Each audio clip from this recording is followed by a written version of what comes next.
Jadi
Baik.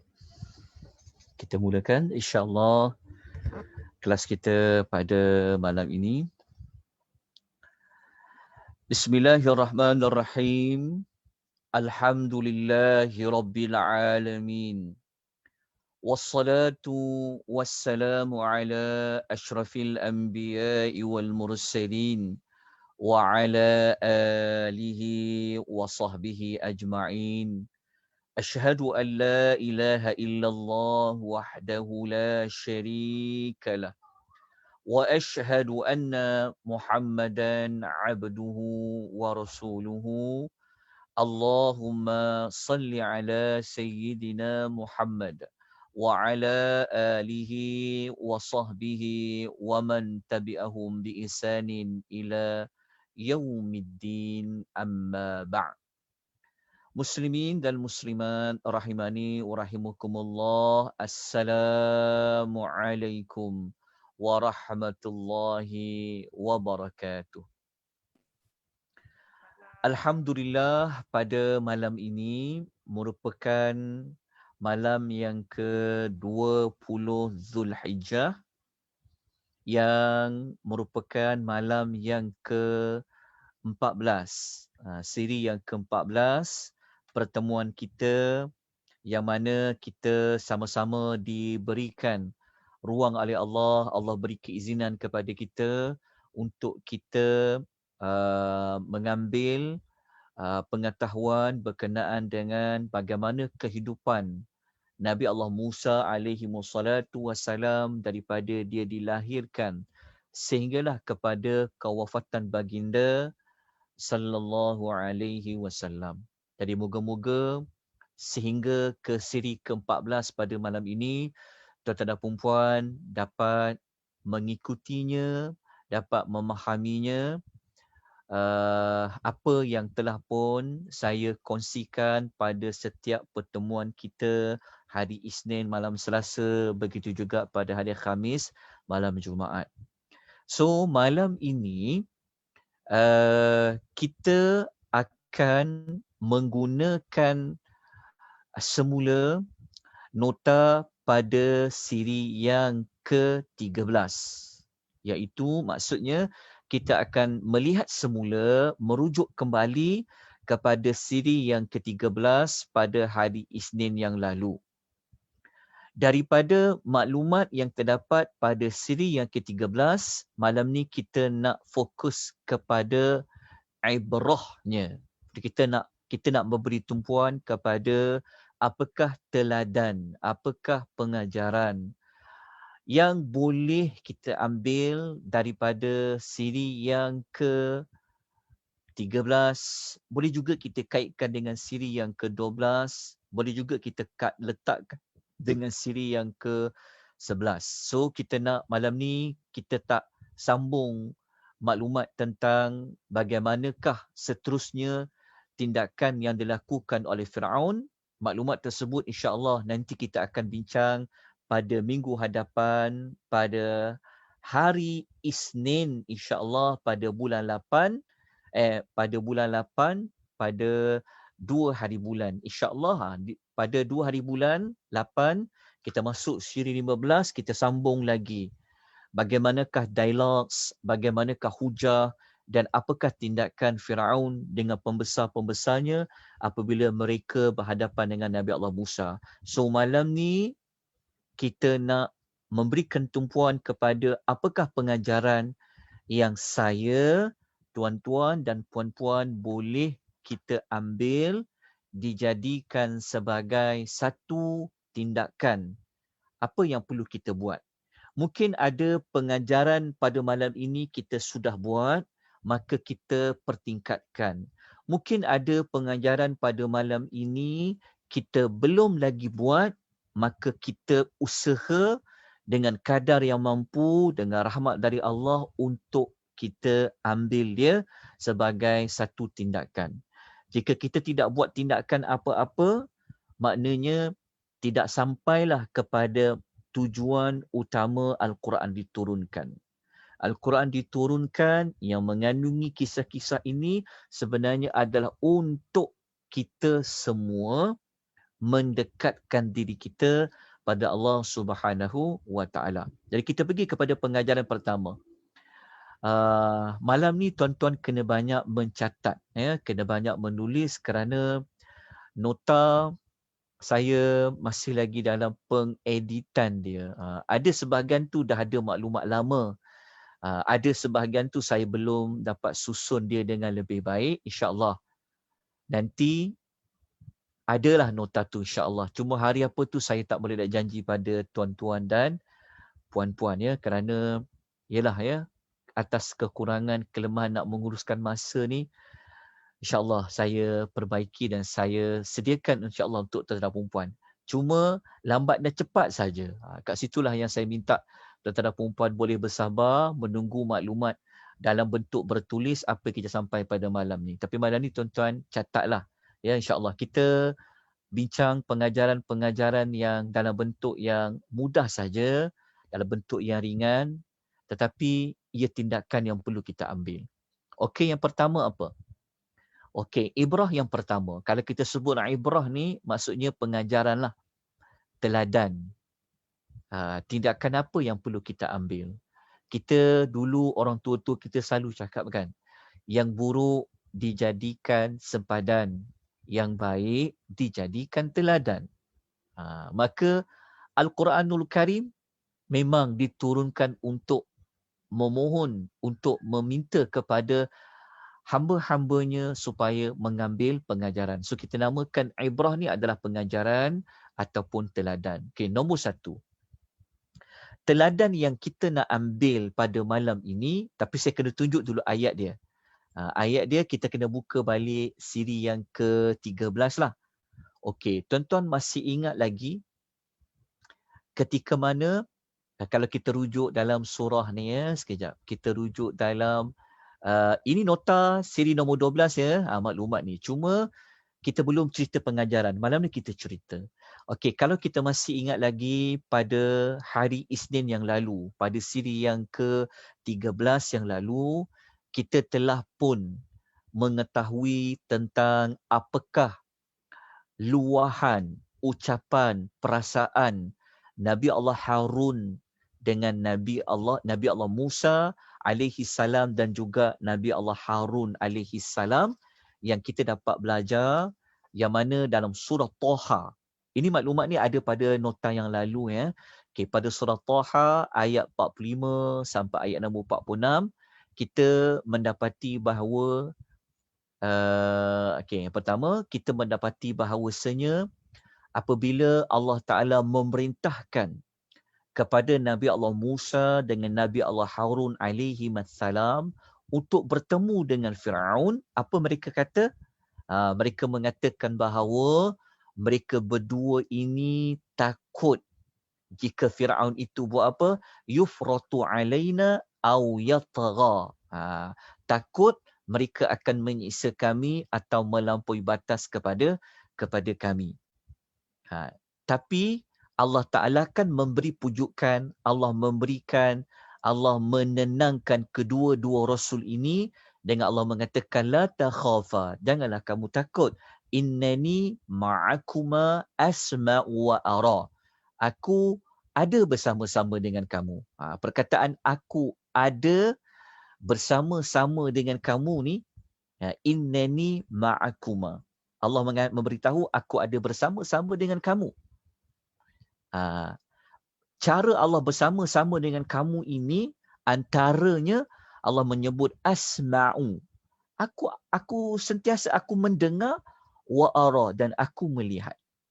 Okey, maknanya pengajaran pertama yang kita nak ambil pada malam ni adalah seperti mana yang saya tunjuk pada tetamu puasa sebentar tadi, Allah Subhanahu wa taala inilah sebenarnya merupakan sumber kepada kekuatan diri kita. Kita kuat ada dua. Kuat pada jasmani dengan kuat pada rohani. Kekuatan sebenar kita sebenarnya adalah bukan sekadar pada fizikal, tetapi kuatnya kita ni sebenarnya adalah pada spiritual. Dalaman kita ni.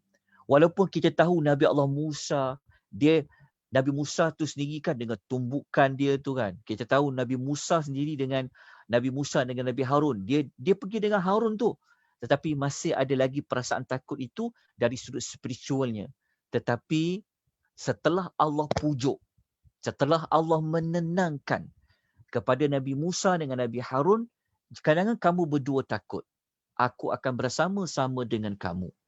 Kalau Allah dah bersama ni, maknanya tak perlu lagi nak bimbang. Sebab itu pada hari Isnin yang lalu, kita telah terangkan pada surah Al-A'raf kan, yang bahawasanya Nabi Allah Musa ni, apabila dia dah tenang, dia dah dapat sumber kekuatan dia. Apa sumber kekuatan mereka? Kekuatan mereka ini adalah pada Allah. Sebab tu kekuatan diri kita nak move on. Contoh kan bahasa moden kita sekarang kan. Ada orang dilanda dengan macam-macam masalah. Mungkin ada orang sekarang dia dah bersendirian.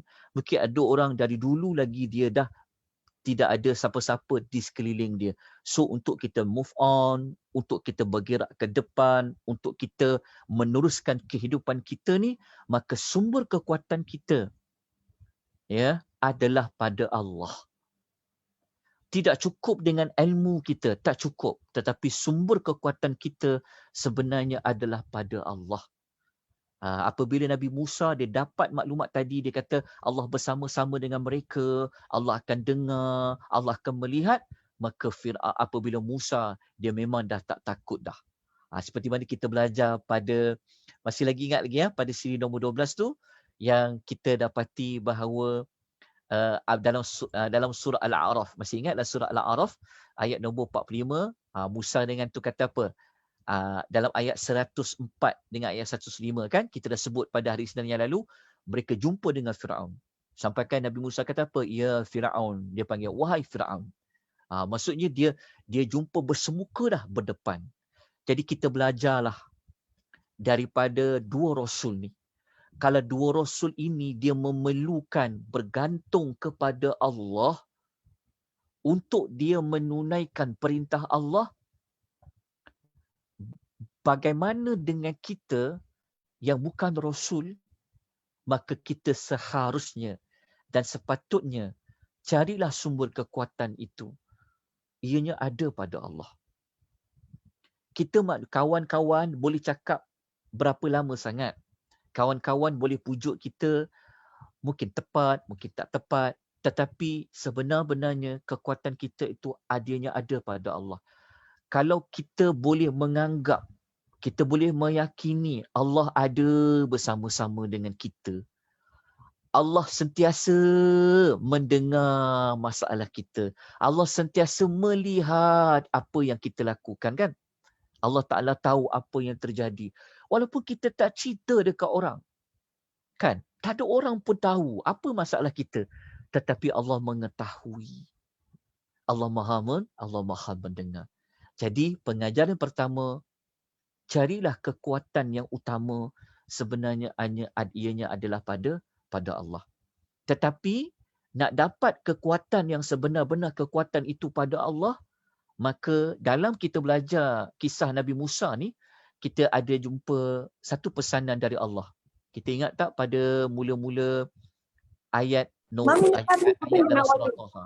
Kami Sekejap. minta dah, kalau yang bagus ni tak ada wire je. Okey. Dalam surah Taha, tuan-tuan jangan bimbang nak catat maklumat ni pada ayat tu sebab ayat ni kita dah kongsi pada siri ke-13 dulu. Pada surah Taha ayat 42 dengan 44. Kita masih ingat lagi apa Allah pesan kepada Nabi Allah Musa. Pada ayat 42 Allah pesan apa? Allah pesan, pergilah engkau dengan saudara engkau bawa ayat-ayatku. Dekat yang bawah ni kita nak jadikan ibrah, seperti ibrah yang pertama yang kita sebut tadi tu. Kan? Kita dah tahu Nabi Allah Musa dengan Harun mereka menjadi kuat, mereka menjadi berani. Kan? Mereka dah tak kisah dah apa yang berlaku setelah mereka mendapat kekuatan yang Allah Ta'ala janji, yang Allah janji kepada mereka. Tetapi mereka sendiri pun tidak akan dapat selama-lamanya kekuatan itu jika mereka lupa pada Allah. Sebab tu Allah Ta'ala pesan pada ayat nombor 42. Allah Ta'ala kata apa? Wala taniya fi dhikri. Masih ingat lagi? Ya Allah kata, janganlah korang berdua ini cuai dalam mengingati aku. Walaupun tadi kita belajar, Allah Ta'ala bagi tahu kepada Musa dan Harun, Allah Ta'ala akan bersama dengan mereka. Tapi dalam masa Allah pesan apa? Supaya sentiasa ingat pada dia. Jangan lupa tu. Janganlah kau berdua ini sampai lupa mengingati aku. Kenapa kena selalu ingat Allah? Kalau kita ingat Allah ni, kalau Nabi Musa dengan Nabi Harun, itulah kekuatan mereka, maka kita belajarlah daripada dua Nabi ini. Maka kalau kita nak kuat, nak menempuh hidup ini dengan pelbagai isu, kan Allah je yang tahu apa yang tuan-tuan hadapi, apa yang saya hadapi, apa yang kawan-kawan kita hadapi, kan. Maka kekuatan kita sebenarnya adalah pada Allah. Tapi syarat dia apa? Jangan kita lupa Allah. Jangan kita lupa Allah tu. Tuan-tuan masih ingat lagi tak pada siri yang sebelum ini, yang Allah Ta'ala pesan apa kepada Nabi Musa? Ada ketika Allah Ta'ala pesan Nabi Allah Musa supaya dia buat ibadat. Kan, kita masih ingat lagi kan? Nabi Allah Musa. Maksudnya macam ni. Kesimpulan dia mudah je malam ni. Apa yang saya dapat belajar, tuan-tuan dapat belajar pada malam ini adalah sumber kekuatan kita. Motivator kita sebenarnya adalah Allah. Sumber kekuatan kita adalah Allah. Tapi kalau kita nak dapat kekuatan tu, kuatnya spiritual kita, dalaman kita ni, untuk kita meneruskan kehidupan kita, maka kita kena selalu mengingati Allah. Nak ingat Allah ni benda yang paling utama seperti solat. Sebab solat tu memang fungsinya adalah sebagai mengingati Allah. Memang fungsinya adalah sebagai mengingati Allah. Maksud dia untuk ingat Allah ni mudah je. Buat apa yang Allah Ta'ala wajibkan, tinggal apa yang Allah larang tu, itu di antara tanda kita mengingati Allah. Lepas tu perbanyakkanlah zikir ke, bertasbih ke. Sebab kalau sebelum ni kita masih ingat yang Nabi Allah Musa dengan Nabi Allah Harun yang mereka cakap. Nabi Musa cakap, kalau kau lantik Harun jadi pendukung aku, supaya aku ini sentiasa mengingatimu, bertasbih kepadamu. Tuan-tuan tak ingat dia ayat tersebut. Kalau tuan-tuan masih ingat lah, saya nak kena tunjukkan juga pada tuan-tuan dan perempuan. Sekejap, saya tunjukkan pada tuan-puan maklumat yang Nabi Allah Musa. InsyaAllah kita punya pertemuan ni, kita buat live dekat Facebook. Buat lah Facebook. Macam-macam ya suara dengar. Okey, tak apa. Boleh je. Kejap Saya tunjukkan pada tuan perempuan pada nota yang lalu. Saya harap tuan-tuan kalau boleh print nota tu baik-baik. Kumpul dia elok-elok. Nanti senang kita nak lihat semula. Sekejap saya tunjukkan pada tuan-tuan perempuan. Kita tengok nota Nabi Allah Musa. Sekejap Okey, kejap. Kita tengok yang mula-mula lagi. Saya tunjukkan pada tuan perempuan. Kalau kita masih ingat, sekejap Saya nampak tak nota saya paparkan ni? Nampak tak nota yang sedang saya nak Nampak. tunjukkan. Okey, nampak. Okey. Kita lihat ketika mana pada fasa yang kedua. Kita tengok pada fasa yang kedua. Yang Nabi Musa dia minta kepada Allah tu. Sekejap ya. Kita pergi kepada fasa siri, tak silap saya siri nombor dia ada siri ni yang dia minta kepada Allah lantik Musa sekali tu. Sekejap ya. Siri ke-9 ke? Sekejap ya. Okey, kita pergi dekat ayat dia. Sekejap ya, saya tunjukkan pada tuan-tuan dan perempuan. Kadang tanda mencari ni tak jumpa. Okey. Pasal siri 11 ke Ustaz? Siri 11 yang dia Ingat lagi. jadikanlah aku bagiku seorang penyokong tu ke? Ya. Siri Ingat lagi 11. tak? Siri 11 11. Permintaan Nabi Musa kepada Allah. Okey, dia minta kepada Allah. Ya, siri 11 tu. Sekejap ya. Okey, ya, siri 11 pada surah Toha. Sekejap, saya tunjukkan ayat dia. Yang ayat ni surah Toha, ni surah Toha pada ayat nombor 31 sampailah 34. Ingat lagi yang Nabi Allah Musa dia minta pada Allah apabila dia nak ingat Allah Ta'ala ni, kalau dia ada 2 orang, dia tak lupalah untuk ingat Allah. Sebab ada orang terlalu ingatkan. Sebab tu penting kalau ada kawan yang boleh saling kuat menguatkan. Lepas tu dia minta Nabi Musa lah. Dia minta Nabi Harun. Lepas tu dekat situ dia katakan ayat 33, dia cakap pakai nusabbihaka kathira wa nadhkuraka kathira. Dia kata kalau kau lantik aku ada Harun tu boleh jadi kekuatan juga bagi aku kan, supaya kami sentiasa beribadat, sentiasa kami bertasbih. Nusabbihaka ni maksudnya kami sentiasa mensucikan engkau, bertasbih dengan kau banyak-banyak, dan kami juga boleh mengingati engkau. Maksud saya adalah maknanya maknanya daripada ayat ini memberikan jawapan kepada kita. Pengajaran kita malam ni adalah sumber kekuatan kita adalah Allah. Okey, yang memahami perasaan kita, yang memahami apa yang kita alami, kan? Jawapannya adalah pada Allah. Kita nak teruskan hidup yang tidak ada apa-apa, kan? Sama ada apa pun lah. Hanya Allah je tahu apa yang sedang kita alami. So untuk kita bergerak lagi, untuk kita meneruskan kehidupan yang penuh dengan dugaan dan sebagainya, maka kekuatan kita adalah pada Allah. Syarat dia, jangan kita lupa Allah. Sudah pasti Allah tidak akan melupai kita. Banyakkan bertasbih, banyakkan berzikir macam Musa, dia cakap pada Allah. Semoga-moga itu adalah pengajaran yang pertama yang dapat kita belajar pada malam ini. Okey, itu adalah pengajaran yang pertama. Okey, kita pergi kepada yang berikutnya. Okey, pengajaran yang kedua. Sekejap ya, saya nak tutup banyak sangat slide saya ni. Sekejap ya. Okey, pengajaran pertama tadi ada apa-apa persoalan, ada apa-apa pertanyaan? Kalau tuan-tuan nak tanya, dapat tak yang pengajaran pertama tadi jelas? Jelas InsyaAllah. Okey, tak dapat tadi alhamdulillah. Kalau macam tu alhamdulillah.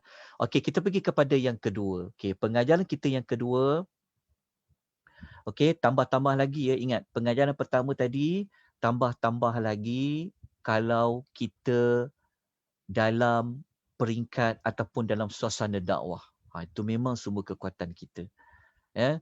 Sebagai bapa, sebagai ibu yang nak tegur anak-anak, nak tegur adik-beradik, kadang-kadang kan dalam kita nak berdakwah tu sumber kekuatan kita adalah Allah. Kadang-kadang kita nak cakap tak berani. Betul tak? Jadi dia cakap apa dia kat aku? Betul tak? Jadi aku cakap banyak kali kan. Tapi kita belajar daripada Musa dengan Harun alaihimassalam. Ya, so kita beranikan diri kita, tapi kekuatan kita adalah pada Allah. Secara umum, apa saja dalam kehidupan kita, kekuatan kita ianya ada pada Allah. Ibrah kita yang kedua pada malam ini adalah cegah keburukan dan ajak kepada kebaikan. Ataupun dalam istilah yang biasa kita dengar dalam hadis ke, disebut tentang, ataupun dalam Quran disebut istilah amar ma'ruf. Amar ma'ruf maksudnya suruh buat kebaikan, wa nahyu anil munkar, cegah daripada keburukan. Okey, pengajaran kedua ni kita nak ambil kisah Musa dengan Harun. Okey. Kenapa? Okey, kenapa Allah Taala perintahkan Musa dengan Harun nak pergi jumpa Firaun? Kenapa Allah Taala perlu hantar Musa dengan Harun pergi kepada Firaun?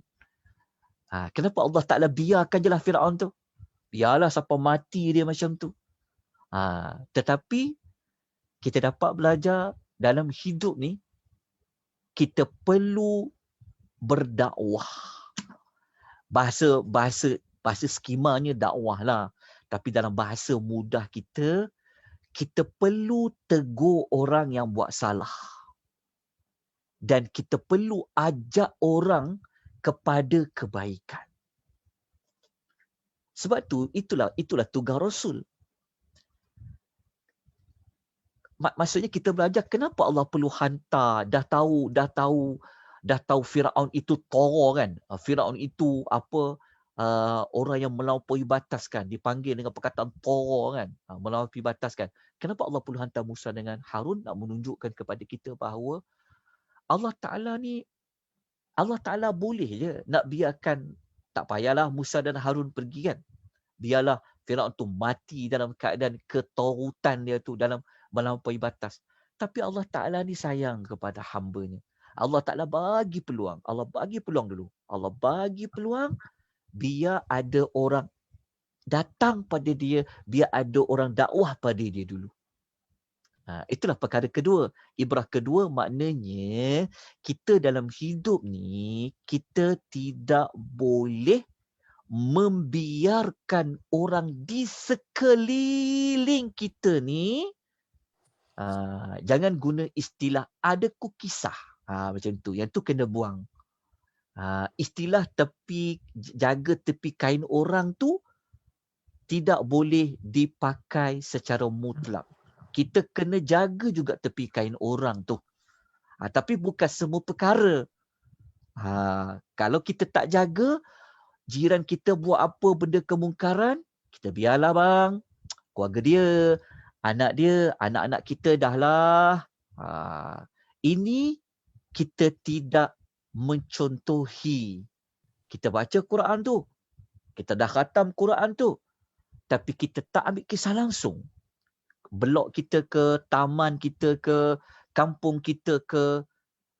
Kalau kita jenis tak ambil langsung, kan, nak ajak buat baik pun tak ajak orang, nak nampak benda muka lagi tak cegah, sedangkan kita ada kemampuan dia.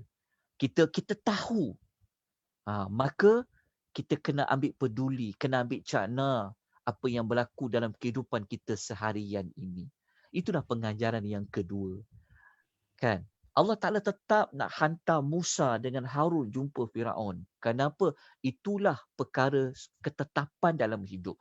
Kalau ada orang buat salah, kalau ada orang yang dia melakukan perkara mungkar, perlu ada manusia yang pergi tegur. Jadi itulah pengajaran kita yang kedua. Kalau kita sekadar baca Quran, kita tak peduli, habis kita. Kita bimbang, kita termasuk di kalangan orang yang berdosa membiarkan orang lain terjatuh dalam perbuatan maksiat. Tapi dia ada pecahan lagi lah. Kalau dah satu grup buat, tak apalah.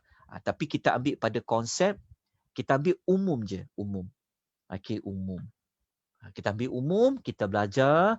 Kalau kita nampak ada orang buat kesalahan, kemungkaran, kita kena mencegah.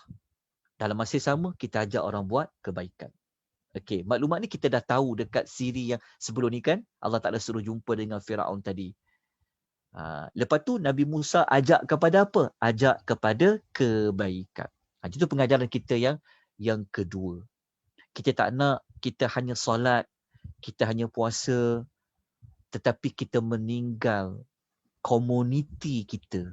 Kita tak ambil kisah masyarakat kita dari sudut perbuatan maksiat ni. Kita bimbang apa yang berlaku pada negara kita ni, dunia kita ni, kita bimbang di atas sebabkan kesalahan-kesalahan kita yang membiarkan maksiat ni. Okey? Jadi kita ambil tu. Jadi dia ada banyak dalil lah. Saya ada nota penuh. Saya ada nota penuh tentang amar ma'ruf nahi munkar ni. Cuma nanti saya kongsikan. Saya masih dengar audio ni kejap. Saya minta kejap Okey. Kita nak ambil beberapa daripada pengajaran nombor 2 tadi, saya nak sentuh saya kongsikan beberapa maklumat dalil lain. Kenapa saya perlu ambil kisah tentang orang di sekeliling saya? Kerana itulah tugas pada Nabi dan Rasulullah, seperti kisah Musa dengan Nabi Harun lah. Okey, kenapa kita perlu cegah orang buat benda mungkar, nak ajar orang buat baik? Kerana ia memang tugas para Nabi dan para Rasul. Kalau kita nak tengok ayat, ada banyak ayat Quran. Antaranya Suratul Nahli, ayat nombor 36. Ada banyak dalil lah. Okey, kita ringkaskan. Saya nak pergi kepada apakah keburukan. Kita pergi kepada impak negatif terus. Kalau kita buat tak tahu je. Kita buat tak tahu saja. Apa orang nak buat, buatlah. Jin aku nak buat apa, buatlah. Kan? Kita tak buat kisah, kita bimbang kita termasuk maklumat ni. Maklumat ni apa yang ni nanti saya akan beri kemudian lah. Okay, kita pergi kepada yang ni. Kesan buruk meninggalkan amar ma'ruf nahi munkar. Okey, nombor 1 apa? Nombor 1, kita akan mendapat laknat Allah Subhanahu wa taala. Akan dapat laknat orang. Kalau langsung tak ada orang nak buat dekat taman kita, kan? Satu taman tu boleh dapat laknat Allah. Satu kampung itu boleh dapat laknat daripada Allah. Allah Ta'ala cerita dalam suratul Ma'idah ayat 78-79. Kita boleh rujuk ayat tu. Kisah Bani Israel. Bani Israel memang sikap mereka buat tak kisah je apa yang berlaku dekat sekeliling. Ulama-ulama golongan pandai-pandai yang tahu tentang benda tu salah, tapi mereka tak buat kisah je. Jadi sebab itu Allah Ta'ala sebut, kita sebut tadi dalam surah Al-Ma'idah kan, Allah Ta'ala kata lu'inal ladzina kafaru min bani Israila ala lisani Daud wa Isa bin Maryam dzalika bima asaw wa kanu ya'tadun. Orang yang kafir daripada Bani Israel telah dilaknat melalui Nabi Allah Daud dan Nabi Allah Isa. Maksudnya Nabi Allah Daud melaknat mereka, Nabi Allah Isa melaknat mereka. Sebab apa? Sebab mereka mendahaka dan mereka melampaui batas. Ayat berikutnya 79 Allah Ta'ala kata kenapa? Kanu la yatanahawna am munkarin fa'aluh. Mereka antara satu sama lain tidak pernah menegah tindakan mungkar yang mereka lakukan. Tu kita bimbang. Kita ingat kita hidup ni macam dapat rahmat. Rupa-rupanya kita dapat laknat dari Allah. Sebab apa? Sebab tidak ada pun dalam mana-mana kumpulan yang mengambil tindakan tengok benda mungkar tu. Sebab tu kita kena alert. Kita kena ambil perhatian. Tentang apa yang berlaku di sekeliling kita. Okey, lepas tu yang kedua, kita mendapat celaan dan kehinaan. Ambil balik suratul Ma'idah tapi ayat 63. Okey. Contoh yang ketiga, kalau kita impak buruk dia, bertambah besarlah maksiat tu. Maka bertambah besarlah kerosakan dia. Kalau orang buat tak kisah saja, okey, macam suratul Rum ayat nombor 40, ayat nombor 41. Okay, ini contoh ayat dia yang mengukuhkan bagi impak yang ketiga tadi. Okey. Kemudian kalau kita tengok yang keempat, kalau kita langsung tak ambil peduli benda mungkar yang berlaku, tak ada orang langsung nak ajak kepada kebaikan, dibimbangi, diturun kepada Allah, diturun ke oleh Allah, itu musibah. Surah An-Nahli ayat 112. Tengok dalil dia lah. Okey, ni saya sebut saja contoh-contoh maklumat ya. Kita tak ulaslah untuk panjang lebar. Amar ma'ruf nahi munkar ni perlukan 2-3 siri baru habis. Tapi kita sebut ibrah yang utama tuan-tuan tahu dah nak kena buat apa. Okey, cuma saya nak kukuhkan ibrah yang kedua itu dengan maklumat-maklumat tambahan ini. Biarlah kita takut daripada kita rasa lega. Sebab tu saya bentangkan impak negatif terus. Dia ada kelebihan kita dapat kalau kita buat amal ma'ruf nahi munkar. Tetapi kita kena sentiasa takut dari kita cerita impak negatif dia. Kalau kita tak ambil peduli, apa jadi? Okay, yang kelima, doa-doa yang kita baca ni Allah Ta'ala tak kabulkan. Ketika kita ditimpa musibah, kan 4 tadi musibah kan? Kan? Tiba-tiba Allah timpa kita satu masalah, musibah, bala, kita berdoa, waktu tu doa kita Allah tak mustajab. Sebab apa Allah tak mustajab? Kita tengok dalil Nabi sebut dalam hadis dia. Saya terus pergi pada terjemahan. Sabda Nabi SAW, demi Rabb yang diriku berada di tangannya. Nabi bersumpah dengan nama Allah yang jiwa Nabi ni di bawah kekuasaan Allah. Nabi kata, hendaklah kamu menyuruh yang ma'ruf. Ma'ruf tu yang baik. Dan mencegah yang mungkar. Ataupun jika kamu tak nak buat dia, hampir sahaja. Maksudnya hampir-hampir Allah akan turunkan siksaan kepada kamu. Kemudian ketika itu kamu berdoalah kepada dia. Namun doa kamu tidak akan dikabulkan. Sebab tu kita bimbang. Kita duk berzikir, kita duk berselawat, kita duk minta doa pada Allah, buat sembahyang hajat, duk baca Yasin tiap-tiap malam. Contoh kan. Tiba-tiba Allah Ta'ala tak angkat musibah tu. Sebab apa? Sebab doa yang kita panjatkan tu Allah Ta'ala tidak kabulkan. Sebab apa? Sebab kita dah tinggalkan isu ni.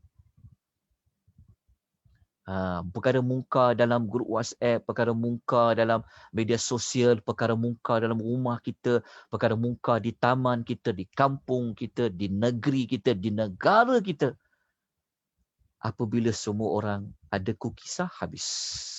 Apabila Allah turun je musibah, Allah turun siksaan. Sebab tu kalau kita orang yang makin dikenal Allah, kita bimbang. Kenapalah masalah kita ni tak hilang-hilang? Kan, nak kata sembahyang hajat, dah buat sembahyang hajat. Nak kata baca Yasin, dah kempen baca Yasin. Kan, kita bimbang. Takut kita tak ambil kisah pada maksiat yang berlaku. Kan? Jadi jangan macam tu. Jangan sampai kita tak ambil kisah tentang amal ma'ruf nahi munkar menyebabkan doa kita boleh Allah Ta'ala tidak kabulkan. Moga-moga Allah jauhi kita daripada doa yang tidak dikabulkan oleh Allah Azza wa Jalla. Hadis riwayat Ahmad. Okey, selesai bab ni. Okey. Dalam masa yang sama, kita ambil ayat ini, kejap, kita ambil balik kisah dalam bab dakwah tadi. Okey, dah dapat amal ma'ruf nahi munkar kan? Okey. Perkara yang ketiga, kita boleh selitkan pada ibrah yang kedua lah. Okey, maksud dia, kalau kita nak buat amal ma'ruf nahi munkar, cara dia kita kenalah berlembah lembut. Ibrah dia. Janganlah kita maki orang tu. Janganlah kita cela orang tu. Kan? Jangan kita panggil dia dengan panggilan yang memburukkan orang tu. Jangan. Sebab apa? Cuba kita tengok. Kita belajar pasal Nabi Musa. Kita ambil surah Taha. Ayat 42 hingga 44 kan? Ingat tak, kita dah belajar pada hari yang lalu Allah pesan apa dekat Musa dengan Harun? Allah Ta'ala kata apa? Pergilah korang berdua kepada Fir'aun yang itu dia Taghut. Tapi Allah Ta'ala pesan apa? Walaupun dia dah melampaui batas, Allah tetap pesan apa kepada Musa dengan Harun? Allah Ta'ala kata apa? Faqula lahu qawlan layyinan. Allah Ta'ala kata, hendaklah kau berdua ni cakap yang elok-elok dekat dia. Ada tak kita jumpa ayat dalam Quran yang Musa kata, hoi pelampaui batas? Ada tak? Ada tak Musa panggil kepada Fir'aun? Hoi Fir'aun yang, wahai Fir'aun yang tak sedar diri. Hoi Fir'aun yang dilaknat oleh Tuhan. Oh Fir'aun ahli neraka. Ada? Tak ada. Betul tak? Sedangkan Allah Ta'ala telah isytiharkan dia tagut. Dia Tara. Kan dia dah bunuh orang. Dia mengaku dia Tuhan. Apa lagi kejahatan yang dia tak buat. Tapi tetap Allah perintahkan kalau kita nak tegur orang, maka gunalah perkataan yang lunak. Gunalah perkataan yang lembut. Jangan dimaki orang tu. Jangan disergah orang tu. Jangan kita mengatakan dia ni apa-apa sekian-sekian. Sebab itu, kita belajar daripada kisah Musa dengan Nabi Harun. Kita tak jumpa pun. Dalam ayat Quran yang kita belajar nanti, kita tak jumpa pun Allah Fir'aun dia kata kepada Fir'aun tu manggil dengan bahasa yang kesat. Tak ada. Tapi kalau kita, setengah kita, mentang-mentang kita ni ahli masjid, orang masjid, persatuan, ada sekian-sekian, nampak sikit baru kita mengaji, belajar kan. Kita dah mula nak maki orang. Kita dah mula dah nak, jangan. Okay, kita gunakan qaulan layyinan, kata-kata yang lemah lembut. Allah Ta'ala kata apa? Moga-moga kalau kau guna perkataan yang lembut ini, moga-moga dia akan ingat asal usul dia, ataupun dia akan menjadi seorang yang takut. Okey, saya nak kongsi pada tuan-tuan dan puan, ada satu kisah benar yang berlaku pada Khalifah Al-Ma'mun. Okey, tapi tak ada nota lah. Okey, Khalifah Al-Ma'mun ni, kalau tuan-tuan nak cari cerita ni, ia ada dalam kitab Ihya Ulumuddin.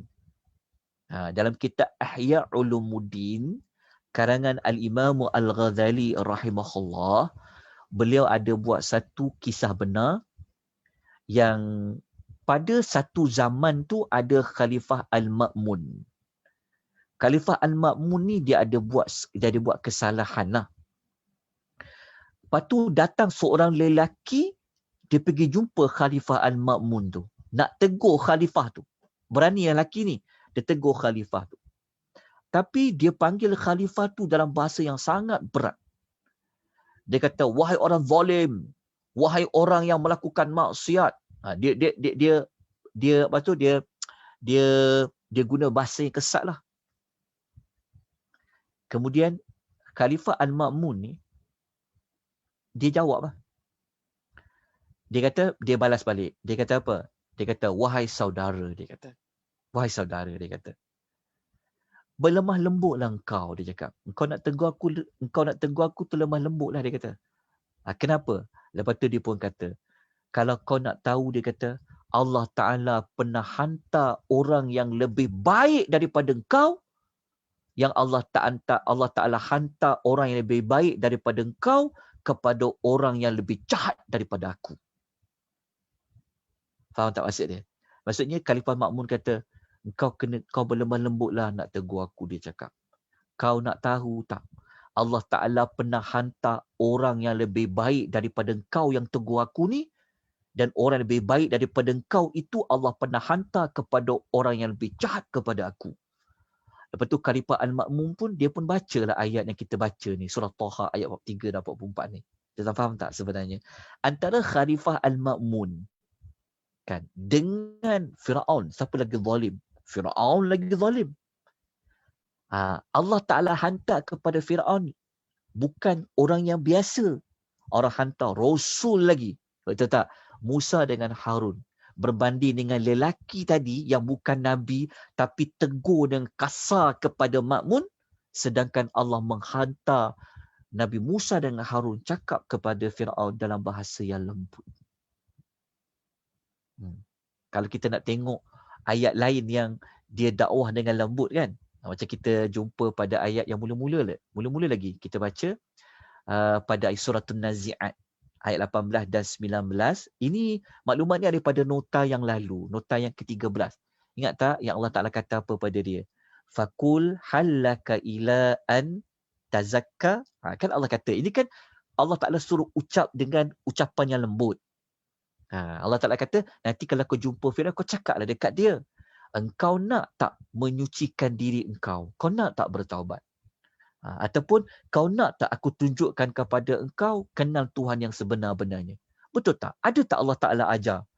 Kau cakap dekat dia tu, hoi orang yang sekian, kan? Dengan bahasa kasar tak ada. Bahkan Allah ajar kepada Nabi ni, kan? Beri dia peluang, bagi dia peluang. Cakap dekat dia, wahai Firaun, kau nak tak kau bertaubat? Kau nak tak bersihkan diri kau? Kau nak aku tunjukkan kepada Allah?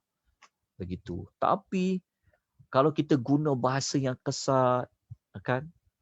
Tapi kita nak orang tu berubah. So macam mana perasaan orang tu? Kalau kita tengok dalam contoh lain, ada dalam ayat lain, dalam ayat lain dia ada cakap, macam ni. Ada kita baca pada ayat sebelumnya. Okey, tak apa. Kita abaikan tentang ayat tu, tapi kita dapat pengajaran dia malam ni. Betul tak? Kita nak dakwah abang kita ke, saudara mara kita ke, jiran kita ke, ya. Teruk macam mana pun orang tu sudah pasti dia tidak tidak teruk macam Firaun. Jadi janganlah kita berkasar, ya, guna bahasa-bahasa yang kesat kepada orang-orang yang tersebut. Belajarlah.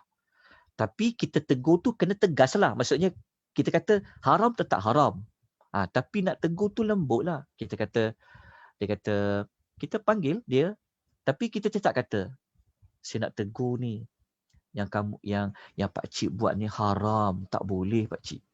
Tapi kita panggil dia pak cik, betul tak?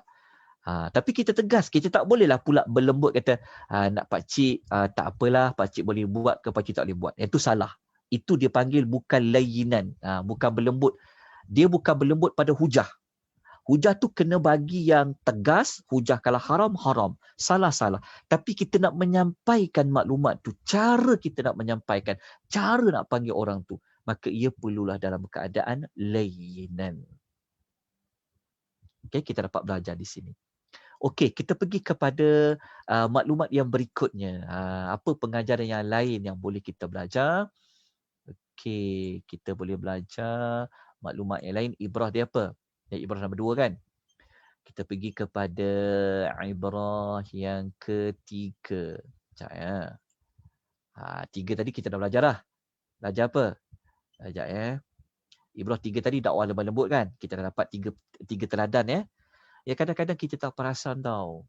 Kadang-kadang kita panggil anak kita, kadang-kadang bapa garang macam mana pun kan. Kadang-kadang kita panggil tu, anak tu mungkin kalau bapa dia panggil ya bunaya kan, mungkin lah. Tapi kita tak perasan kadang-kadang. Tengah marah tu kita tak perasan. Cuba kita kata. Kita cuba. Jangan panggil, oh anak ikas kepala. Wahai anak. Jangan. Kita cuba nyampaikan maklumat tu tegas. Cuba kita belajar. Moga-moga terbuka pintu hati. Kita tak tahu kan. Tapi kita ambil ibrah sesuatu pada malam ni. Ibrah ketiga. Okay, ibrah keempat apa? Ibrah keempat kita belajar pada malam ni. Semua perkara yang berlaku di alam ini dia telah tertulis. Tetap perasan tak maklumat ni ada? Ibrah keempat ni. Siapa masih ingat? Kita dah belajar hari Isnin dulu. Kan? Ingat tak ketika mana saya tunjukkan. Saya terpaksa selang-seli dia punya note ni. Kita tengok dekat maklumat ni. Ingat lagi tak ketika mana Firaun dia bertanya kepada Musa. Dia kata, kalau orang-orang dulu macam mana? Apa yang Allah akan buat pada diorang? Masih ingat lagi? Kan? Dalam surah apa? Kita pergi kepada Taha. Ya, kita pergi kepada ayat nombor 51. Okey, ingat tak? Ketika mana Firaun kata, dia kata, qala fama balul qurunil ula. Dia kata, macam mana pula orang-orang terdahulu? Allah nak buat apa pada dia? Mereka ni dengan Allah macam mana? Ingat tak apa jawapan Nabi Musa? Nabi Musa jawab ni, sebenarnya ada maklumat yang besar dalam pada maklumat ni. Cuma kita tak ulas panjang lebar lah sebab kita bukan nak cerita ibrah dulu. Kita nak cerita maklumat kronologi dulu. Jadi pada malam ni kita ambil ibrah pada sini pengajaran dia apa? Qala ilmuha 'inda rabbi fi kitabin. Musa menjawab, pengetahuan Allah, pengetahuan tentang mereka yang terdahulu ni ada di sisi Rabbku. Dia tertulis dalam sebuah kitab. Kitab dekat sini apa kitab dekat sini? Kitab dekat sini maksudnya Laul Mahfuz lah. Semua perkara yang terjadi, semua ketetapan dia telah tertulis di Laul Mahfuz. Jadi Allah mengetahui. Bahkan kita belajar kat sini Allah tidak pernah keliru dan Allah tidak pernah lupa. Jadi di sini kita ambil pengajaran apa? Pengajarannya ingat ya. Kita jangan ingat pasal Firaun je yang jahat. Kita kena ingat juga kita ni pun berdosa pada Allah. Kita ni pun kadang-kadang orang lain lebih nampak salah orang lain. Betul tak? Orang lain suka untuk bongkarkan aib orang lain. Orang suka nak korek perilaku buruk orang lain.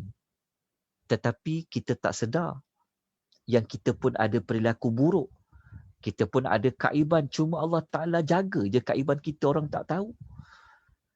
Kalau kita faham ayat ni, jangan ingat kita boleh nilai orang lain itu jahat, buruk kelakuan dia, berdosa dia banyak. Tapi kita sendiri pun sebenarnya Allah tidak pernah lupa dekat kita. Allah Ta'ala tidak pernah tidak tahu apa yang kita lakukan sebab benda itu ianya sudah pun tertulis di dalam kitab. Kitab dekat situ adalah Lauh Mahfuz. Apa yang terjadi? Allah Ta'ala dia tidak pernah tersilap dalam mentakdirkan apa-apa. Tidak pernah. Cuma kita je tak kenal Allah. Kita je tak belajar kenal Allah. Sebab tu kita jauh pada Allah. Sebab tu kita rasa Allah Ta'ala ni tak laku adil dekat kita. Sebab tu kita rasa macam, kenapa Allah buat aku macam ni? Aku tak kacau orang. Contoh kan. Okay. Jadi kita belajar dekat sini maklumat. Okay. Maklumat tambahan dia juga begini. Okay. Kalau kita jumpa dalam Al-Quran, kalau kita jumpa perkataan kitab, ni perkataan kitab kan, fi kitabin. Okay. Saya nak kongsikan maklumat pada tuan-tuan dan puan-puan, maklumat kitab. Okay, begini. Kalau kita jumpa, ni ibrah keempat tadi kan? Okay. Semua perkara telah tertulis. Takdir. Sebab tu janganlah nak salahkan siapa-siapa. Ya. Dalam pandemik ni. Kadang-kadang kita tak gemar juga. Salahkan orang ni. Isu jangan. Ya. Apa yang berlaku tu, benda dia telah tertulis di sisi Allah. Okey, kita tengok. Kalau kita jumpa dalam Quran, perkataan kitab, macam perkataan kitab tadi kan, dia ada 4 makna. Dia ada 4 makna penggunaan kalimah kitab. Kitab, dia ada 4 makna. Bukan ada 4, dia ada 6. Ada 6. Okey. Kadang-kadang dalam Quran, perkataan kitab, dia merujuk kepada Quran. Kadang-kadang dia merujuk kepada Taurat. Kadang-kadang dia merujuk kepada Taurat dan Injil. Kadang-kadang dia tak sebut kitab tu secara spesifik. Dia sebut kitab saja. Itu nombor 4. Kadang-kadang perkataan kitab merujuk kepada Lauh Mahfuz dan kadang-kadang ia merujuk kepada buku amal kita. Saya tunjukkan contoh pada tuan-puan. Tak apa. Kalau tak sempat salin ke apa, tak apa. Nanti saya kemaskan ke sikit nota ni. Nanti saya akan masukkan di link Google Drive. Tuan-tuan jangan bimbang. Tuan-tuan fokus, tuan-tuan faham. InsyaAllah nanti saya akan beri pada tuan-tuan perempuan. Okey, ada 6 makna di sebalik penggunaan perkataan kitab. Jadi kita jangan cepat-cepat jumpa perkataan kitab tu terus kita nak terjemah Quran. Tak. Tengok konteks ayat. Kalau macam Nabi Musa tadi, apabila Firaun tanya dia, so orang-orang terdahulu ni macam mana? Nenek moyang terdahulu tu macam mana? Musa kata apa kan? Pasal mereka ini, ianya bergantung pada ilmu Allah yang berada di kitab. Allah Ta'ala mengetahui di kitab. Kitab tu apa? Okey, kita lihat. Contoh ayat. Okey, nampak tak? Pengertian 1. Pengertian 1 tu maksudnya pengertian kitab, maksudnya Al-Quran. Ini nombor 1. Nanti kalau baca nota, tengok nombor ni. 1, 2, 3, 4, 5 dan 6. Okey. Jadi, di mana ayat yang kata jumpa kitab, maksudnya adalah Al-Quran. Allah Ta'ala kata, Zalikal kitabu la raiba fih. Dekat sini jumpa perkataan kitab, dia memang merujuk kepada Al-Quran. Al-Baqarah ayat 2. Okay, kita tengok. Mana dalam Quran yang kata kitab tu masuk Taurat? Kita tak jumpa perkataan Taurat, tapi Allah guna kitab. Allah kata, wa atayna Musal kitab. Dan kami telah memberikan kepada Musa Alkitab. Adakah Alkitab ni sama macam Alkitab surah Al-Baqarah ayat 2? Jawapan dia, maka jangan cepat-cepat nak terjemah dia Quran. Tengok dulu, Musa dapat apa? Alkitab. Jadi Alkitab dekat sini apa? Adalah Taurat. Okey, jelas? Okey, kita tengok. Mana Taurat dan Injil, dia combine sekali. Dia tak boleh terjemah Taurat saja, dia akan termasuk juga Injil. Okey, kita lihat contoh dia dalam surah Al-An'am. Dalam surah Al-An'am ayat 156, kita jumpa perkataan kitab.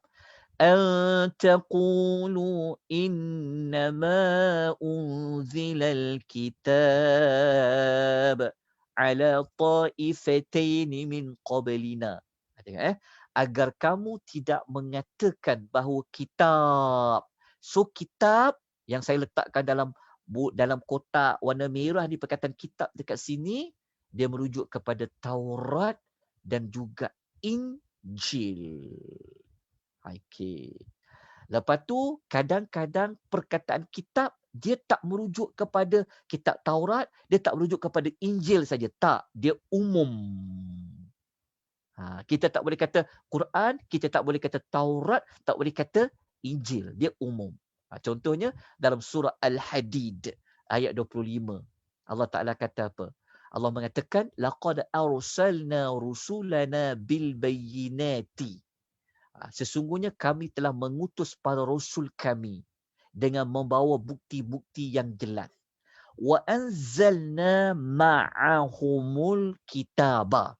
Dan kami telah menurunkan bersama-sama mereka kitab. Jadi kita nak terjemah kitabnya apa? Kitab je lah.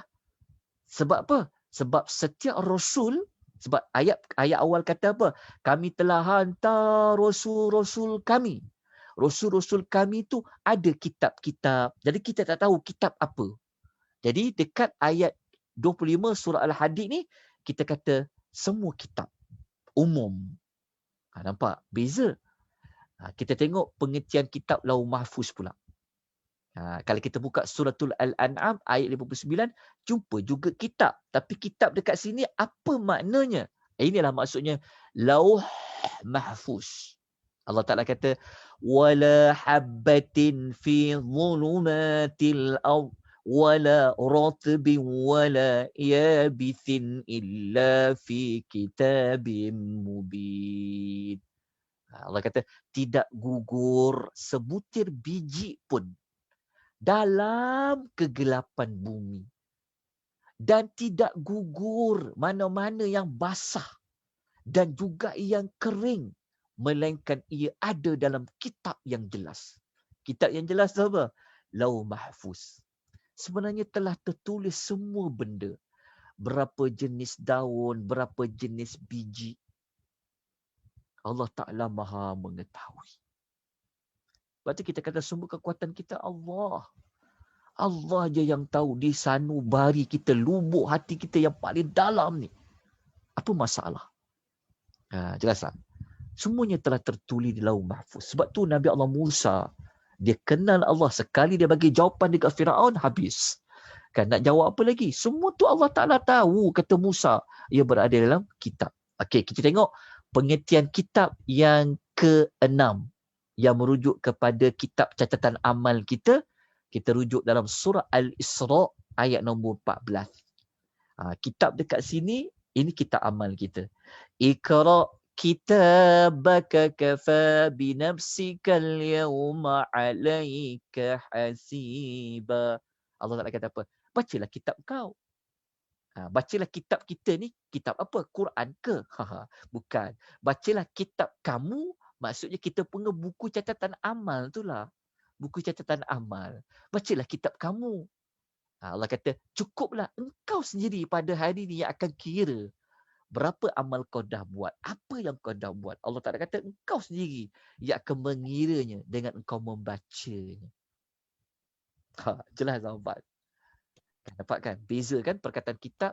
So ada 6 penggunaan perkataan kitab di dalam Quran yang tidak membawa makna yang sama. Kena tengok konteks. Ayat tu cerita tentang apa. Jadi alhamdulillah kita dapat pengajaran kita yang keempat tadi. Ingat, semua perkara yang berlaku, semuanya ia telah tertulis di sisi Allah. Jelas Kita orang beriman ni lain cara kita berinteraksi dengan alam sekeliling. Orang beriman ni kalau dia kenal Allah, berbeza cara dia menyandarkan sesuatu yang berlaku dalam hidup dia. Apa pun berlaku dalam hidup dia, dia akan cari Allah dulu. Dia akan kaitkan dengan Allah dulu. Ya, itulah sepatutnya. Allah dulu. Allah dulu. Okey, jelas ya? Itu yang keempat. Okey, kita pergi yang kelima. Boleh satu lagi pengajaran kelima. Okey, pengajaran yang kelima, manusia dan tanah ini tidak dapat dipisahkan. Kat mana pengajaran kelima ni? Faham tak? Pengajaran kelima ni. Kita dengan tanah ni memang tak boleh pisahkan. Siapa boleh ingat dekat ayat mana? Dekat kisah yang mana kita kaitkan dengan tanah ni? Saya ingat lagi tak? Okey, tak apa. Dah malam-malam ni kan, kita dah ingat lain dah kan. Nak tidur ni ngantuk dah malam-malam ni kan. Okey, ingat lagi tak yang ketika Nabi Allah Musa dia jawab kan, siapa Tuhan kau tu? Ingat tak ni? Dekat surah ni. Dekat surah yang last sekali tu. Ni, dekat surah Taha ayat 50-53. Kalau kita masih ingat pada kelas yang lalu, yang ketika Firaun tanya kan tentang Tuhan tu, nak Nabi Musa jawab, lepas tu dia bawa ni. Ingat tak dia cerita? Dia kata pada ayat yang 55 tu, ingat tak? Dia bagi tahu. Ya Allah mengkhabarkan tentang Allah lah yang menciptakan. Mula dia kata Allah Ta'ala lah yang menciptakan kepada kamu itu bumi. Bumi itu sebagai hamparan. Kamu dapat jalan-jalan. Allah turunkan hujan dari langit. Daripada langit tu keluarlah tanam-tanaman dan buah-buahan. Lepas tu dekat hujung tu. Saya tengok Nuha ni baru saya teringat soalan yang tanya. Okay, minggu depan saya jawab. Okay, ni. Ingat tak perkataan ni? Minha khalaqnakum. Daripada bumilah kami ciptakan kamu. Wa fiha nu'idukum. Dan ke dalam bumilah kami kembalikan kamu. Wa minha nukhrijukum taratan ukhra. Dan daripada bumilah pula kami akan keluarkan kamu sekali lagi. Ayat ni kalau kita faham, kan, dengan hati kita yang tulus, kalau kita faham elok, sebenarnya Allah tak nak bagi tahu kita dengan tanah ni memang tak boleh pisah. Pisah dari sudut apa? Waktu kita hidup sendiri daripada tanah. Betul tak? Daripada bumi lah kami ciptakan kamu. Betul tak? Semua orang daripada tanah, mempunyai unsur tanah. Sebab kita daripada Adam. Jelas kan? Hawa daripada tulang Adam, Adam daripada tanah. Okay, masa kita hidup, kita pijak tanah ni. Pergi di mana-mana bumi Tuhan, pijak tanah ni. Tapi waktu kita meninggal, waktu kita mati, kita masuk balik kepada perut tanah tu. Kita kembali pula ke dalam tanah. Itulah kita belajar tentang alam kubur, alam barzah kan. Ada orang tanah tu peluk dia sampai peluk dia dalam keadaan marah dia sampai pecah tulang rusuk dia. Ada tanah tu dia peluk dalam peluk kerinduan. Dia panggil peluk yang dia peluk sebab semua orang mati, tidak ada tanah yang tak himpit dia. Semua orang dihimpit. Cuma cara himpit tu berbeza. Dia macam kita peluk Macam kita peluk anak, peluk cucu kan. Kita peluk tidak menyakitkan, tapi kita rasalah dihimpit tu. Macam itulah tanah akan memeluk semua orang masuk ke dalamnya. Cuma bezanya cara peluk. Kita akan kembali masuk ke dalam tanah. Betul tak? Kita tinggal rumah-rumah yang kita bangunkan ni, harta-harta yang telah kita simpan, akhirnya ke tanah kita. Dan daripada tanah itulah Allah simpan sekejap kita, nanti kita akan dikeluarkan oleh Allah daripada tanah. Dan nanti di hari akhirat, tanah tu jugalah akan bagi saksi kepada kita. Dia ni ya Allah, pada tarikh sekian-sekian dia buat apa? Pukul berapa? Dia ada dekat mana? Tanah tu bagi tahu. Itu kita belajar dalam surah Az-Zalzalah. Betul kalau Firaun dia faham maklumat ni, bukan Firaun je, kita ni kalau kita faham setiap hujah, apa yang Nabi Musa ni dia cakap, dia punya pengajaran dia sangat besar. Ini saya berkongsi 5, itu pun kita ulas biasa-biasa je. Tapi kalau kita memang fokus kepada ibrah saja, lebih banyak pada ni lagi. Tapi sebab ibrah tu mungkin kita masuk slot yang lain lah. Nanti kita fokus pada ibrah saja. Tapi cukuplah maklumat ni yang kita dapat belajar pada malam ni tentang 5 ibrah ni kan. Tapi ada satu lagi. Tapi ada waktu lagi tak? Ada sikit lagi tuan-tuan dan puan. Okay, tahu maklumat ni dapat ya. Jangan lupa pengajaran kita yang kelima tadi. Dan pengajaran kita yang keenam apa? Akan ikutkan dah habis. Tapi yang keenam tu, satu lagi sebelum kita tutup. Tuan-tuan dan puan yang dirahmati dikasihi oleh Allah Subhanahu Wa Taala. Yang keenam, tuan-tuan catat Nanti saya susun balik maklumat tu di dalam note. Nanti saya buat dalam bentuk PowerPoint sebagai besar ringkas. Okey. Yang keenam,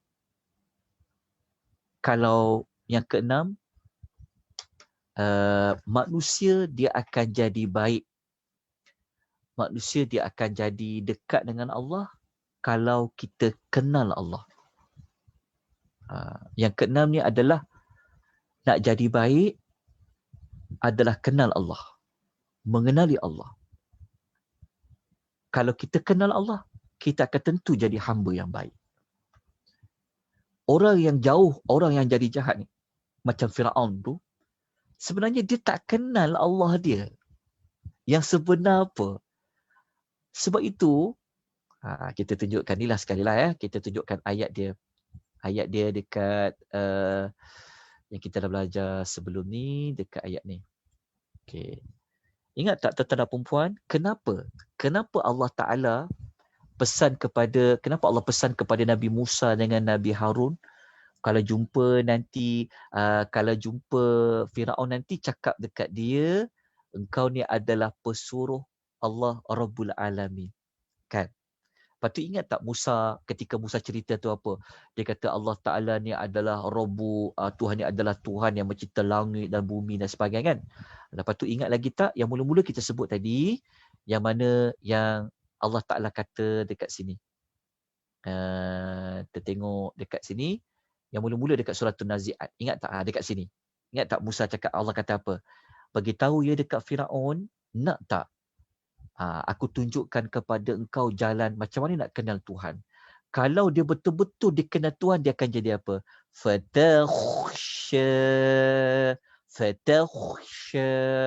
Maka dia akan takut kepadanya. Kenapa ramai manusia tak takut pada Allah? Kenapa manusia buat tak kisah saja tentang kesalahan, dosa, buat tak tahu je? Kenapa? Kerana kita ni tak takut pada Allah. Kenapa tak takut pada Allah? Kerana kita tidak mengenal Allah. Sebab tu, marilah sama-sama kita mengenal Allah. Mengenal Allah ni merupakan ilmu pertama yang semua orang kena belajar. Sebelum anak kita pandai membaca, maksudnya kita jangan tekankan anak kita hanya kena pandai membaca, kena pandai baca bahasa Inggeris, kena tahu mengira, tetapi anak tu tak kenal Tuhan dia siapa. Kalau anak tu dia tak kenal Tuhan dia siapa, maka jangan harap kita nak anak tu menjadi orang yang taat pada Allah. Sebab tu ketika mana Nabi Musa dia jumpa dengan Firaun, dia buat apa dulu? Dia kenalkan dulu Allah tu. Allah tu adalah Rabbul Alamin. Kan? Tuhan tu adalah Rabb sekalian alam. Jadi pengajaran nombor 6 adalah apa? Mudah je dunia ni nak aman. Kalau kita nak dunia ni aman, jadi baik sebagainya adalah kenal Allah dengan sebenar-benar kenal. Jadi macam ni kita nak kenal Allah? Sebab tu mengenal Allah ilmu yang besar yang wajib bagi setiap orang kena belajar. Kenakan Allah. Dia panggil apa? Para ulama mereka mengatakan bahawa awal-awal agama ini adalah ma'rifatullah. Faham tak? Ma'rifatullah. Ma'rifatullah ni maksudnya mengenal Allah. Dia bukan hadis Nabi, tapi kata-kata ulama mengatakan awwaluddini ma'rifatullah. Awal-awal agama ni adalah kita mengenal Allah. Mengenal Allah. Cuba tanya pada diri kita, sejauh mana kita ni mengenal Allah? Cuba kita tengok anak-anak kita, cucu kita, siapa-siapa sekeliling. Sejauh mana mereka belajar dekat sekolah yang mereka diajar kenal pada Allah. Subjek tu orang pergi soal agama je kadang-kadang. Tapi sepatutnya setiap orang kita kena ajar dia kenal Tuhan dia. Maka maklumat yang kita kena kenalkan Tuhan yang paling utama di antaranya, kita kenalkan siapa itu Rabbul Alamin. Tu dekat Fatihah tu.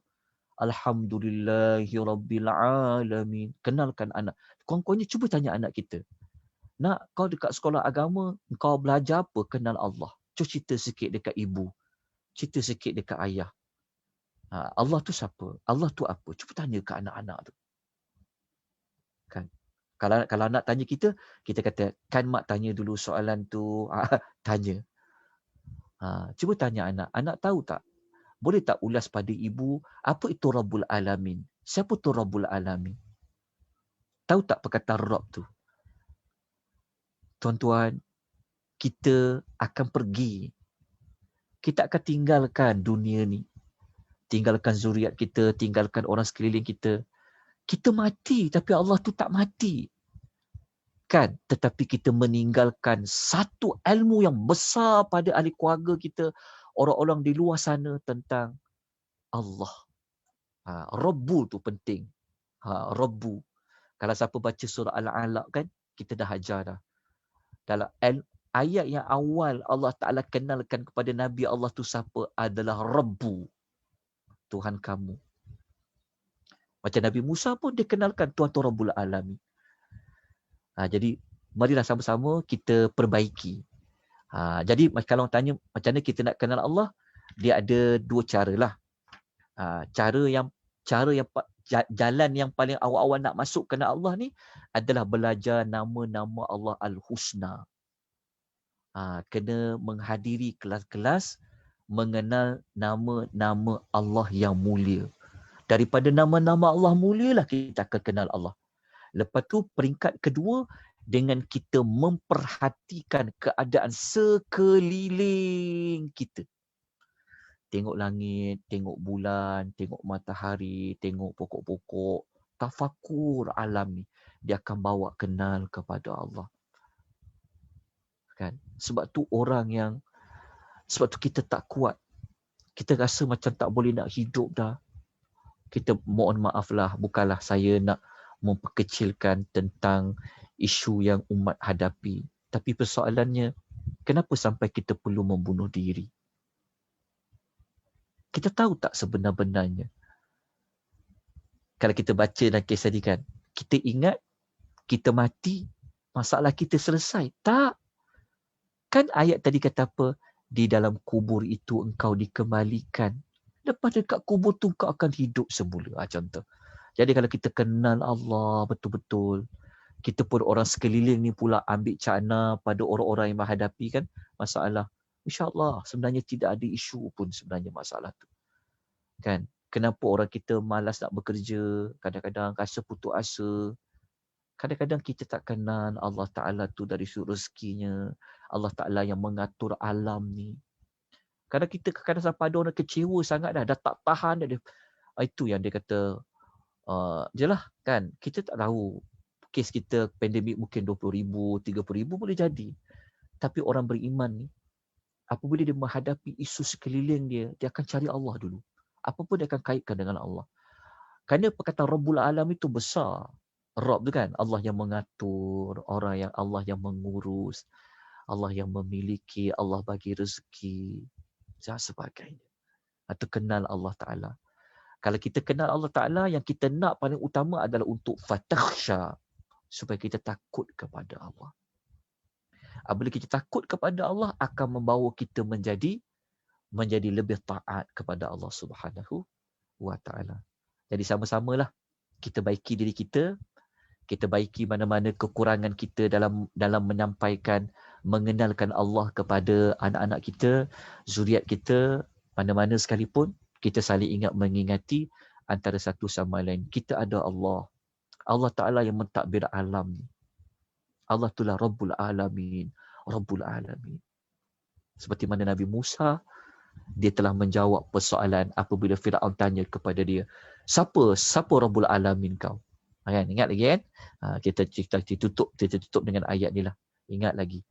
Ketika Firaun tanya. Ingat Firaun tanya kan? Dekat dalam Firaun tanya. Kan dia tanya. Qala Firaun, wa ma Rabbul Alamin? Siapa tu Rabbul Alamin? Nabi Musa jawab apa? Nabi Musa. Tapi kalau kita baca ayat lain kan dia tanya, fama rabbukuma ya Musa? Siapa Rabb kamu tu wahai Musa? Tengok Musa jawab apa? Dia jawab, apa jawapan Musa ni?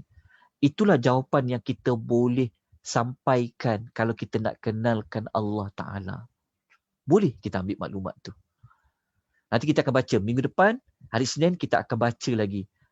Apa jawapan Musa untuk kenalkan Allah yang sebenar-benarnya? Siapa itu Rabb yang sebenar-benarnya? Adakah Firaun? Nanti kita akan jumpa pada minggu depan. InsyaAllah minggu depan kita sambung dengan kronologi sampai kepada Firaun ni, dia dah mati hujah dah. Dan apa tuduhan yang dia buat kepada Musa. Tapi minggu depan tu kita akan belajar lagi apa yang Musa, apa lagi Musa dia akan pampilkan. Dia akan tampilkan siapa tu Allah Rabbul Alamin. Itu kita sambung pada minggu hadapan. Jadi pengajaran kita dapat belajar 6 pengajaran pada malam ini. Semoga kita semua boleh lalui hidup akhir zaman ini dengan di bawah bimbingan wahyu. Ya. Kita jangan abaikan tugasan kita dengan kadar yang mampu untuk mengambil berat tentang masyarakat kita. Bukan sekadar pada mereka tidak cukup makan dan sebagainya. Tetapi kita juga kena menegur jika ada mana-mana maksiat yang berlaku. Kita kena buat dengan kadar yang mampu. Tak mampu dengan tangan, tak mampu dengan ni, kita buat dengan lidah kita. Kalau tak mampu dengan lidah kita, paling lemah sekali. Hati kita ni tak boleh tengok orang buat benda-benda yang salah. InsyaAllah. Jadi itulah di antara pengajaran yang boleh kita belajar pada malam ini. Ada 6 pengajaran. Ada siapa-siapa nak tambah pengajaran yang lain daripada 6 ni? Dapat tak sesuatu? Tuan dapat catat tak? Ada lagi tak siapa-siapa yang dia nak membuat tambahan dan sebagainya? Ada? Ada persoalan, pertanyaan? Saya kira cukuplah maklumat ni untuk kita mengambil pengajaran pada malam ni. So yang pertama apa tadi? Yang pertama apa pengajaran dia? Yang pertama tadi adalah dari sudut sumber kekuatan kita adalah Allah. Okey. Sama ada dari sudut jasmani kita, spiritual kita, rohani kita, dalaman kita adalah dari Allah. Okey, tapi nak dapat benda itu, kita kena selalu mengingati Allah. Cara mengingati Allah, kita buat apa yang Allah Ta'ala suruh. Okey, kita banyakkan bertasbih, banyak kita berzikir pada Allah. Yang kedua apa tadi? Kita kena mengajak manusia melakukan kebaikan. Jangan kita tahu maklumat ada kelas, kita tak sebar pada orang. rancangan, ajak orang buat baik. Ajak orang pergi kepada kebaikan. Lepas tu saya selalu kata, kalau saya masuk dekat FB tu, selalu saya kata tolong share, tolong share. Sebenarnya tolong share tu dia termasuk dalam mengajak orang kepada kebaikan. Kita tak tahu hidayah manusia kan. Mungkin asbab kita ajak orang bersama-sama dengan kita belajar, mungkin malam tu, mungkin pagi tu, mungkin petang tu dia tersedar. Kita tak tahu. Kan? Jadi bayangkan betapa besarnya pahala kita. Disebabkan kita bagi tahu dekat dia, kita ajak dia, dia berubah bermula daripada dia mengikuti pengisahan itu, pahala berjalan sepanjang kebaikan dia. Tuan bayangkan. Besar mengajak orang kepada kebaikan. Mungkin ada juga orang dia tak sedar. Lupa-lupanya aku buat benda salah selama ni. So apabila kita tegur dia, dia berhenti buat, selama-lamanya dia berhenti disebabkan dia tahu. Bayangkan sepanjang dia tak buat benda yang dia dah buat benda salah tadi, pahala dapat dekat kita. Sebab apa? Kitalah orang yang menegur dia dalam meninggalkan keburukan. So yang ketiga tadi, dakwah kena apa? Dakwah kita kena berlemah lembut. Bercakap dengan bahasa yang terbaik. Okey, ada satu ayat lain tadi saya terlupa nak bawa. Kalau kita masih ingat, pada yang Musa cakap, masih ingat tak yang Musa cakap? Musa cakap, aku ni dapat wahyu, Allah bagi tahu kalau siapa berpaling Allah azab. Kita masih ingat tak ayat tu? Kan? Maksud dia, kalau kita amati betul-betul, kenapa Musa tak cakap, engkau lah salah seorang dari ayat ni dapat azab wahai Firaun. Tak ada. Tapi Musa cakap apa? Kami dapat wahyu.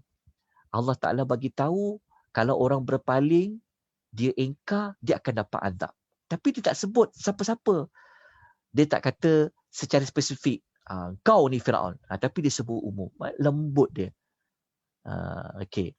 Kemudian yang keempat apa tadi? Kita masih ingat tak yang keempat pasal apa? Semua yang terjadi telah tertulis. Ya.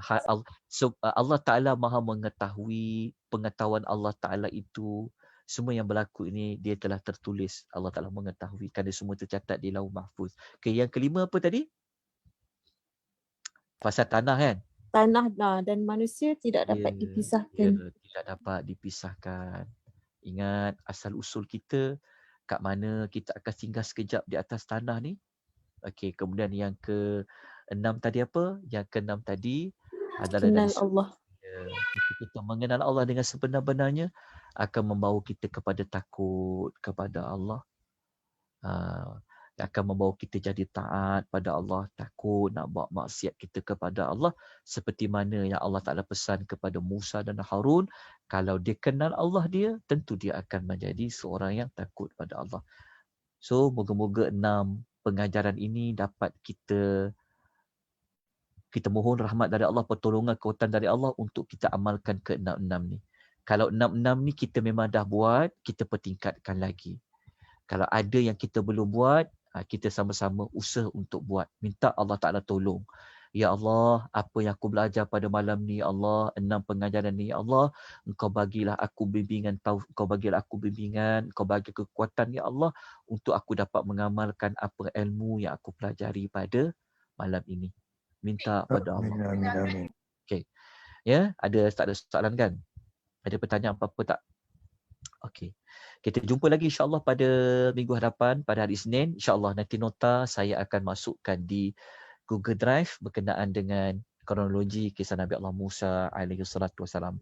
Barakallahu fikum. Semoga Allah memberkati kalian semua. Jazakumullahu khairan. Okey, semoga Allah memberikan ganjaran yang baik kepada tuan-tuan dan puan-puan. Teruskan istiqamah. Kita bertemu lagi. Jadi dijemput pada esok pagi. Siapa ada ke lapangan yang tidak ada kelas mana-mana, yang ada ke lapangan boleh mengikuti kelas Riyadhus Shalihin pada jam 10.30 pagi. Kita akan sambung untuk bab harap. Kemudian pada jam 3 petang selepas Jumaat, selepas zuhur, kita akan belajar tentang sebab-sebab turun ayat bermula daripada suratul Fatihah. Bermula surah Fatihah, nanti Dr. Uzair dia akan cerita tentang apakah sebab turunnya suratul Fatihah. Kemudian pada waktu malamnya, Kalau tuan-tuan ada kesempatan lagi macam waktu seperti ini, kita akan belajar mengenali tentang surah Ad-Dukhan.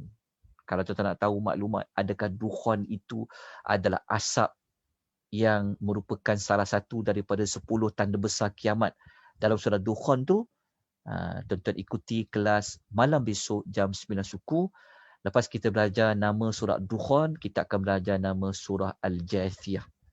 Kenapa Allah kata surah itu adalah surah yang manusia berlutut? InsyaAllah.